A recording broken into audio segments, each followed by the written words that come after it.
Les 4 erreurs à ne pas faire pendant le confinement et la quarantaine. Let's go! Hello, moi c'est Aurora, je suis italienne, je suis prof d'empowerment au féminin et ma mission c'est d'aider les working girls à devenir des vrais girl boss. Vu qu'on est en confinement et qu'on a besoin d'être ultra organisé pour ne pas se marcher dessus avec les membres de notre famille et surtout on a besoin de continuer à travailler en télétravail, téléchargez la formation gratuite sur comment optimiser son organisation. Vous trouverez le link en barre d'infos. Rentrons dans les vifs du sujet. Quelles sont les 4 erreurs à ne pas commettre pendant ce confinement? Restez jusqu'à la fin parce que les 4 sont méga importantes. Vous pouvez ne pas le faire et ainsi vivre beaucoup mieux cette situation qui est quand même un peu lourdingue. Et ça dure un peu longtemps et ça va durer longtemps. Donc, la première erreur à ne pas faire, c'est de rester en pige. Je sais, c'est ultra tentant. On passe de pige à survêt, pige, voire que pige, pyjama, qui souvent n'est même pas le top du glam. En tout cas, me concernant, j'adore tout ce qui est Disney. J'adore les Pikachu. J'ai des pyjamas pilou de Ghostbusters. Il faut se forcer à quitter ce vêtement pour réussir à se mettre dans un mode travail. D'un côté, on se dit, mais enfin, on peut être tranquille, on est cool, c'est tellement rare de pouvoir traîner à la maison en pyjama. Même le week-end, parfois, il faut amener les enfants aux activités ou sortir. Et du coup, on n'a même pas ce calme pour rester en pyjama. Là, on a tout notre temps, on va en profiter. Ça, c'est une méga erreur. Parce que le pyjama, psychologiquement, c'est le monde du dodo. Le fait de rester en pyjama, c'est comme si dans notre tête, on passait jamais un mode efficace, un mode productif. Si nous devons travailler, ou même si nous avons à organiser la journée de nos enfants, c'est important pour nous de passer un mode jour. On a besoin de cet interrupteur dans notre cerveau qui va dire, ok, là, on passe dans un mode différent, un mode où on va tout défoncer, on va être des vrais girl boss. Et le fait de rester en pyjama, psychologiquement, ça ne nous motive pas. Je vous raconte une histoire. Quand j'ai démarré mon travail, le tout premier job que j'ai eu était dans une boîte de presse, en fait une agence de presse où j'étais donc attachée de presse. Et les personnes qui géraient ça, c'était un couple marié qui avait loué des locaux pour faire agence, mais les locaux étaient juste à côté de leur maison. Du coup, les deux, surtout la fille, elle arrivait tous les jours en pyjama au travail. Pas de maquillage, pas de coiffure. Elle était vraiment en pyjama, je vous assure. Déjà, elle était genre dans un mode laisse tomber, j'ai traîné des pattes. Et en plus, moi, ça me déprimait grave. Psychologiquement, c'est comme si on se laissait aller. Pour moi, le pyjama, c'est vraiment ou mode détente le soir, ou autrement, ça me rappelle l'hôpital. Donc une condition où on n'est pas bien et en plus là avec toute la mauvaise info qu'on entend autour de nous, on n'a pas besoin de penser à l'hôpital. C'est certainement pas le mode de la working girl productive. Pour switcher, il faut s'habiller. Je ne vous dis pas de vous mettre en tailleur ou de vous mettre sur votre 31 et de bosser avec un blazer et des bijoux. Par contre, il y a aussi du homeware très sympa. Dites-moi dans les commentaires si vous voulez un spécial homeware pour bien être une girl boss et travailler depuis la maison mais en étant habillé sympa et confortable, des ensembles confortables mais qui fassent quand même un peu habillés et surtout qui nous permettent de nous projeter dans un monde plus professionnel. La deuxième erreur qu'on a tendance à faire, c'est de ne plus bouger du tout.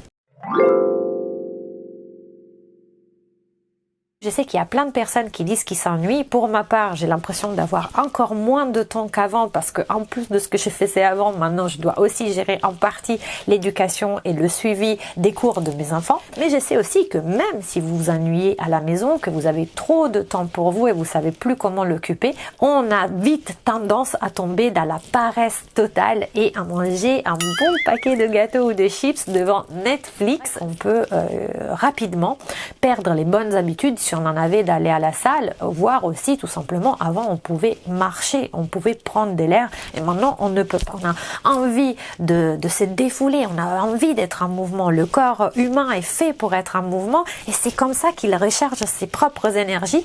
Il est très important d'établir des routines. C'est ce que je vous conseille moi, c'est de ne pas démarrer votre journée sans au moins 20 minutes d'activité physique. Comme ça, c'est fait et en plus de ça, ça va vous donner un shoot d'énergie pour bien démarrer la journée. Il ne s'agit pas de faire des hits cardio à 9h du mat ou à 8h du matin, mais plutôt vous adapter en fonction de ce qui vous botte. Personnellement, je démarre tous mes jours. Avant, c'était 3 fois par semaine. Maintenant, depuis le confinement, j'ai mis en place une routine de 20 minutes que j'essaye de faire avec mes enfants de yoga. Le fait de mettre en mouvement mon corps depuis le matin, ça me donne beaucoup d'énergie. Ça me fait bouger, ça me fait faire du stretching, ça me fait travailler mes muscles.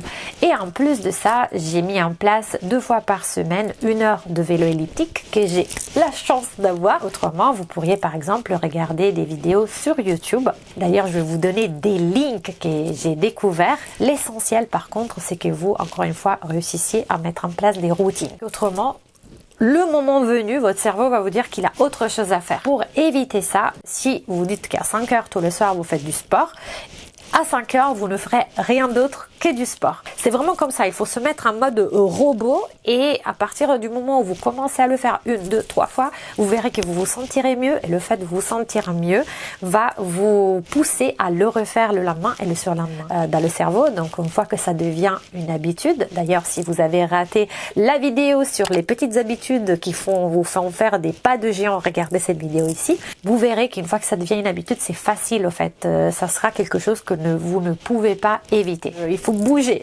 vraiment s'activer plusieurs fois dans la journée, voire ou au moins plusieurs fois dans la semaine pour justement déjà ne pas accumuler du poids parce que ça va être une grosse problématique si on reste aussi trop sédentaire et en plus parce que c'est nécessaire pour se recharger en énergie. Et en plus, comme on va pouvoir le faire tous les jours, la routine va rentrer plus vite. Il faut de la répétition, il n'y a pas de secret. Mais là, comme on est à la maison, et par exemple, si on se dit qu'on ne démarre pas la journée sans un quart d'heure de sport, ça va devenir une routine encore plus facilement. Profitez de ce moment où il ne faut pas courir pour ramener les enfants à l'école, pour se préparer, pour se maquiller absolument le matin pour être au boulot à 9h. Profitez de ce moment pour en créer des routines qui pourront éventuellement vous accompagner aussi après le confinement. La troisième erreur qu'on est en train de faire toutes, c'est de trop regarder les infos.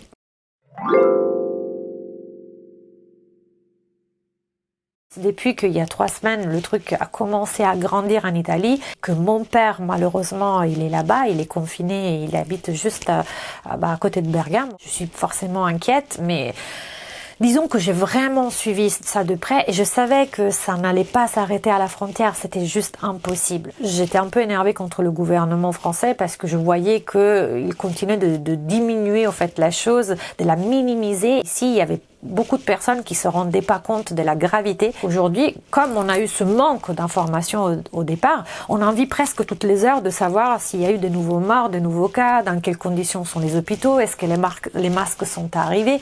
Ça suffit. C'est important de savoir où on va, c'est important de savoir s'il y a un nouveau traitement qui est sorti et qui a été expérimenté. Mais franchement, regardez maximum 2 fois par jour et après, fermez les réseaux sociaux. Et en plus, faites attention aux algorithmes parce qu'une fois que sur YouTube, vous cliquez sur un truc où on parle de mort, de coronavirus, etc., l'algorithme va vous reproposer toujours ce genre de vidéos et donc on a tendance à les regarder toutes et après, on est déprimé. Pour éviter ça, checkez le matin, checkez à midi. En tout cas, moi je vous conseille de ne pas checker juste avant d'aller dormir parce que ça va vous angoisser et on veut vraiment tout faire pour ne pas être angoissé et au contraire, pour être consciente de ce qui se passe. Plutôt que le subir, on va se dire bon bah c'est la situation, c'est comme ça. Qu'est-ce que je peux faire pour améliorer ma situation aujourd'hui, pour le vivre au mieux, pour peut-être rebondir, pour peut-être prendre un temps de pause aussi pour moi, pour réfléchir sur ce que j'ai fait, sur ce que j'ai vécu, sur mes sentiments, sur mon travail, sur ce que je veux et surtout vivre le moment présent, profiter de sa famille, profiter de ses amis même via Skype, redécouvrir les liens, lire, se cultiver. Perfect. La quatrième erreur qu'on a tendance à faire, surtout si on est toute seule à la maison ou si on n'a pas spécialement à travailler en ce moment ou si on est en train de prendre des congés, c'est de ne rien faire.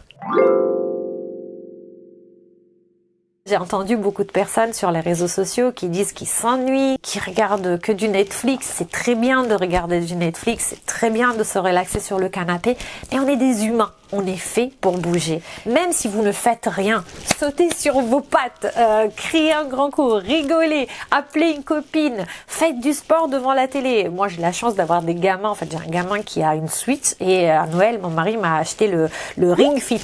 Donc, c'est un ring comme ceux qu'on a à la salle de gym où on fait des exos comme ça. Sauf qu'il est connecté à la console et on peut faire des exercices avec et du coup, on bouge dans tous les sens et à la fin, on est KO. Vraiment, c'est comme une vraie séance de gym. Bougez. Si vous en avez marre de faire de l'activité physique, c'est vraiment pas votre truc, que vous avez fait vos 10 minutes le matin et ça suffit largement, utilisez ce temps pour apprendre. Lisez des livres.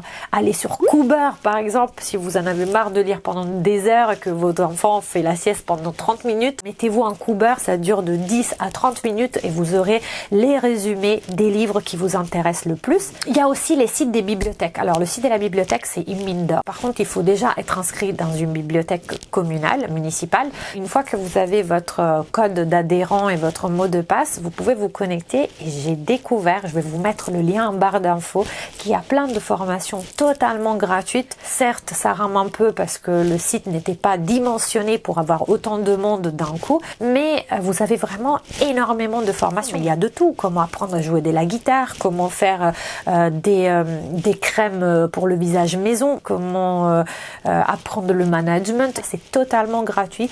Il faut juste être inscrit à la bibliothèque communale. J'ai regardé parce que je voulais checker pour vous s'il y avait éventuellement une façon de s'inscrire autrement qu'en allant à la bibliothèque, que forcément pour le moment est fermée, mais non, malheureusement, il faut déjà être inscrite à la bibliothèque municipale. Là aussi, il y a des expos qu'on peut voir à distance. On aimerait bien aller voir des vraies expos dans les musées, mais malheureusement, c'est fermé.